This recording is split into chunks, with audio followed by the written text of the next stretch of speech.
Let's dive right into this explainer. Today, we're taking a close look at what is literally the ultimate casting call in human history, the incredibly intense, multi-layered process of figuring out exactly who gets to go on the very first manned mission to Mars. Because, we aren't just talking about finding a few good pilots here, we're talking about selecting the founding members of a temporary, highly pressurized, and let's be honest, incredibly dangerous microsociety. But before we break down all those rigorous criteria, I want you to do a quick mental audit. Just ask yourself right now, do you genuinely have what it takes to pass the most extreme job interview ever created? I mean, it is so easy to look up at the night sky and dream about deep space exploration, but the cold reality of actually getting there pretty much strips away all that romance. To figure out how this works, we're going to walk through the 5 distinct phases of this crazy selection process, starting with the ultimate job posting, moving on to the technical resume, the psychological evaluation, building the perfect team, and finally, seeing who actually makes the cut.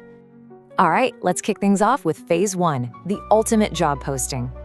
Just think about the sheer absurdity of the perks for a second. Your standard Earthbound job, well, you get a predictable commute, maybe a window to crack open for some fresh air, and a nice hot meal. But the Mars job? Yeah, you are signing up for the absolute worst commute imaginable. We're talking months locked inside a humming, tin machine in profound absolute isolation. And your compensation for all that? Historic glory. You're basically trading every single earthly comfort for the chance to push the absolute boundaries of human existence.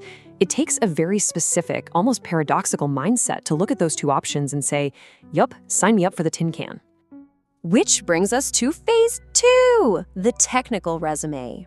Because you don't just need to be smart to go to Mars, you need this insanely elite, multifaceted skill set. The baseline requirements alone are just staggering. First, you need extreme physical endurance just to survive the high G-forces, the long-term microgravity, and the brutal planetary environment. On top of that, you need absolute technical mastery. I mean, think about it. If a life support valve breaks halfway to Mars, you can't exactly call up a repair technician. You are the technician. And finally, you need rigorous scientific expertise. You aren't just sitting there enjoying the ride, you're a researcher trying to unlock the secrets of a totally alien world. Basically, you have to be a pilot, a mechanic, an athlete, and a scientist, all rolled into one highly functioning package. But here's the catch. A perfect technical resume means absolutely nothing if you can't survive phase 3, the psychological evaluation.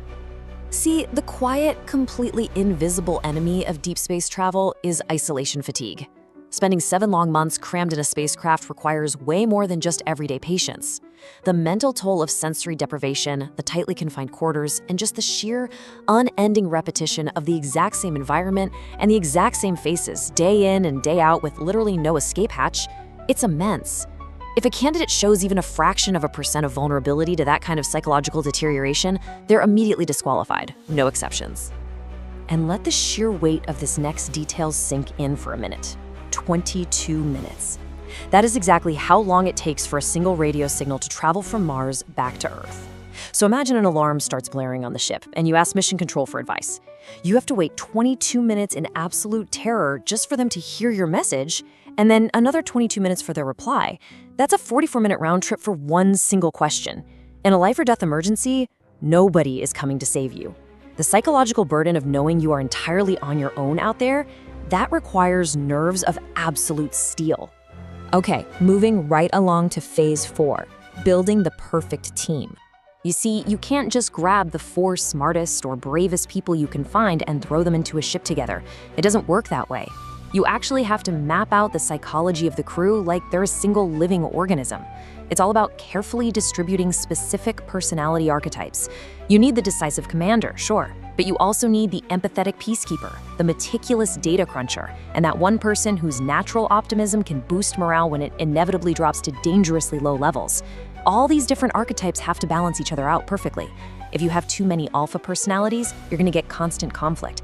But if you have too much conformity, you get groupthink. And out in deep space, when you're trying to solve novel problems, groupthink is deadly. And that leads us to our final phase. Who actually makes the cut?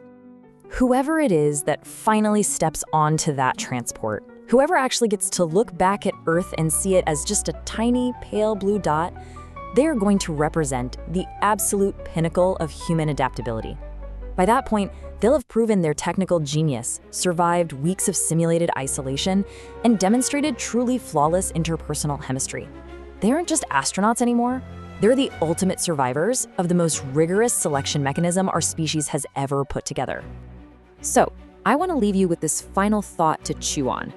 If surviving this extreme, absolute gauntlet is exactly what it takes to finally leave Earth and colonize a new world, what does that say about the indomitable human spirit?